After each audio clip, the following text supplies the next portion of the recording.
Seguinte, não faz o menor sentido Resident Evil 5 ser o próximo jogo da franquia Resident Evil a receber um remake, porque grande parte da história do Resident Evil 5 original na linha cronológica dos remakes ainda não conseguiu ser construída.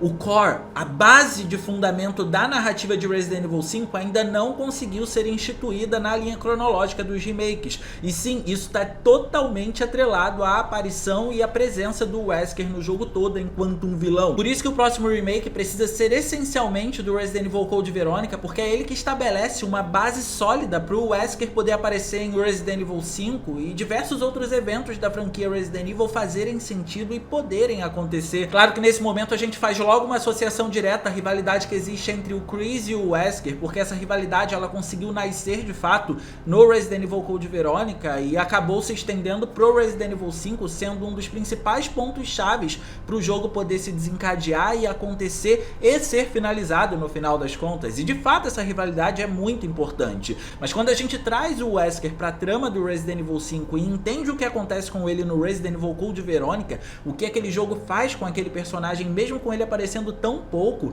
a gente começa a perceber que para a franquia até então a presença do Wesker precisou ser solidificada e fortificada através do Resident Evil Code Veronica. E eu vou dar um exemplo muito claro para vocês entenderem por que o Resident Evil Code Veronica é um jogo tão importante para poder estabelecer a história do Wesker. Quando a gente chega no Resident Evil 5, a gente entende que está acontecendo um contrabando de armas biológicas por toda a África e isso foi o que levou o Chris e Sheva a atuarem como protagonistas daquele jogo, certo? Então, só que toda essa história começa muito antes do que o próprio Resident Evil Code Veronica começa a contar. A diferença é que o Code Veronica exemplifica isso pra gente, coloca isso em termos práticos. Quando o Wesker ainda fazia parte da Umbrella, ele com o William Birkin, que era o parceiro de estudos dele, já tinha revelado planos de abandonar a empresa. Esse plano acabou ganhando muita força depois que o Wesker percebe que a Umbrella estava prestes a ser desmascarada e que todos os planos da empresa estavam indo por água abaixo. A empresa estava literalmente falindo e ele não queria afundar junto com esse barco. Então nesse meio tempo, ainda antes dos eventos de Resident Evil Code Veronica começarem a se desenrolar e a narrativa tomar o rumo dela de fato, o Wesker recebe uma proposta de uma outra organização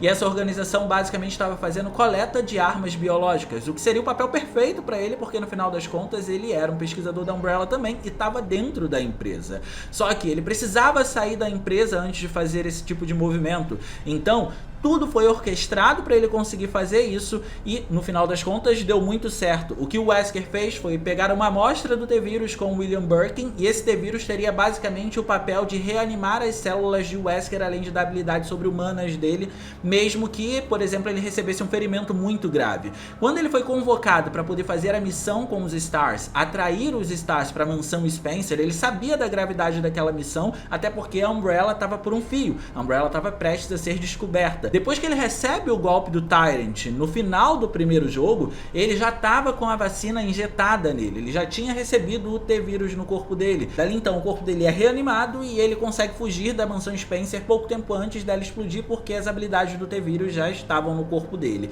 E assim ele consegue se juntar a tal organização. E onde que o Code Veronica entra nessa história toda para começar a solidificar tudo que o Wesker tinha feito?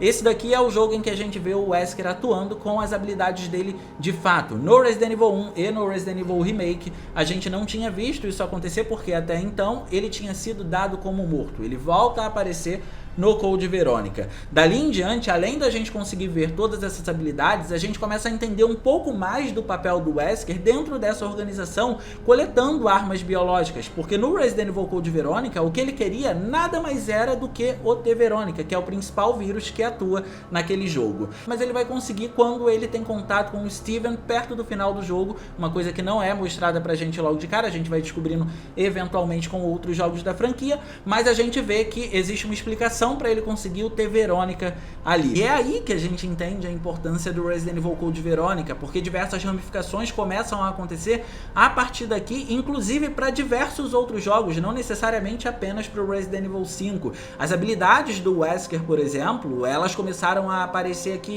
então a gente já tem um plano sendo montado para como a gente vai encontrar o Wesker no Resident Evil 5 de fato. Depois a gente precisa lembrar que foi graças ao Resident Evil Code Veronica que a Operação Javier do Resident Resident Evil The Dark Side Chronicles como uma nova história foi possível, porque foi com o Resident Evil Code Veronica que o Wesker conseguiu uma amostra do T-Vírus usando o corpo do Steven, e depois ele conseguiu contrabandear essa amostra pro Javier Vidalgo, que é um dos vilões do The Dark Side Chronicles. E o The Dark Side Chronicles é importante porque ele estabelece a relação entre o Leon e o Krauser. Então a relação entre o Leon e o Krauser do Resident Evil 4 original foi estabelecida anteriormente pelo Resident Evil The Dark Side Chronicles na linha cronológica. Então isso tudo acontece porque lá no Resident Evil Code Veronica o Wesker já estava movimentando os pauzinhos dele. E sim, sobre a Operação Javier, o Resident Evil 4 Remake mudou bastante coisa para estabelecer a história do Leon e do Krauser, mas isso não é tudo, porque quando a gente volta para a narrativa do Resident Evil 5,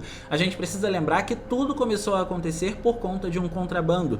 E quem fez esse contrabando usando, por exemplo, estudos das plagas para poder fazer novas armas biológicas para o Ricardo Irving, que é um dos vilões do Resident Evil 5, é o Wesker. Então o Wesker ele consegue movimentar bastante a trama de Resident Evil durante bastante tempo. E o Resident Evil Code Veronica é o jogo da franquia que, através de eventos práticos, consegue mostrar pra gente que existe uma chave de virada na narrativa do Wesker, fazendo com que ele deixe de ser apenas o subordinado corrupto da Umbrella para se tornar um grande vilão da franquia por conseguir movimentar tanta coisa. Esse é o jogo que consegue fazer isso, porque adivinha, a mesma coisa que ele faz com a Umbrella, ele também faz com essa organização e vai se juntar com a Tricell para poder desencadear os eventos do Resident Evil 5. De qualquer forma, se for para poder pensar numa outra opção para poder entrar como um remake antes do Resident Evil 5 e que não seja o Resident Evil Code Veronica, a gente também precisa pensar no remake do Resident Evil 1.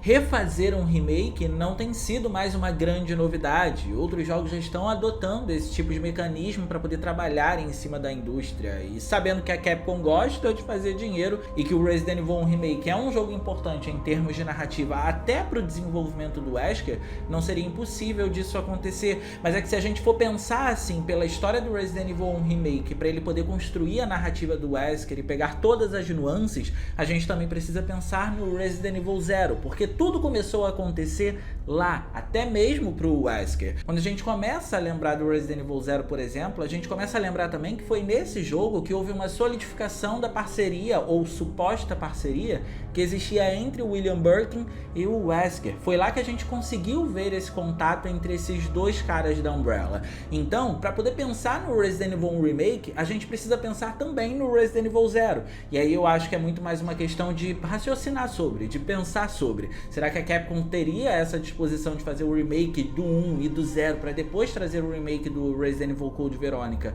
e depois do Resident Evil 5? Não é algo impossível de se acontecer, mas apresentar o Wesker num remake de Resident Evil Code Veronica faz muito mais perguntas serem levantadas para essas perguntas serem respondidas na origem da franquia, com um remake possível do 0 e do 1 remake de volta. Então, o Resident Evil Code Veronica ele é praticamente uma porta para o Wesker atravessar e subir de nível. Se a gente encontra o Wesker daquele nível no Resident Evil 5, isso tudo começou a ser mostrado e ter o seu terreno preparado no Resident Evil Code Veronica. Então não tem como o Resident Evil 5 ser o próximo remake, não faria sentido. Precisa ser o Resident Evil Code Veronica.